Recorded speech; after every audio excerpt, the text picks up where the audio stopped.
Դավիթ Համալյան, երգիչ, երգահան, Հայաստանի Հանրապետության վաստակավոր արտիստ։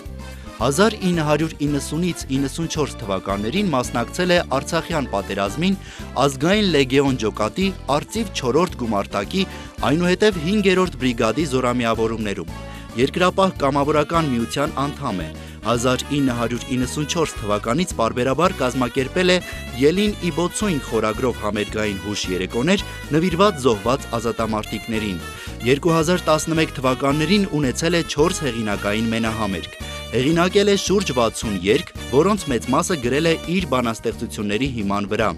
2002 թվականին Երևանի Պարոնյանի անվան երաժշտական կոմեդիայի պետական թատրոնում բեմադրվել է իր արծվաբույն խորագրով պիեսը, նվիրված Հայաստանի Հանրապետության ազգային հերոս Վազգեն Սարգսյանին։ Արժանացել է Վազգեն Սարգսյան, Գարեգին Նժդեհ, Մայրական երախտագիտություն մեդալներին։ 2020 թվականին հայրենիքի համար մղվող մարտերում անմահանում է նաև Դուշման Վարդանի անունը կրող Վարդան Ամալյանը, Դավիթ Ամալյանի որդին։ Հայրենիքին տվեց ամենաթանկը, որ մենք ապրենք, ստեղծագործենք։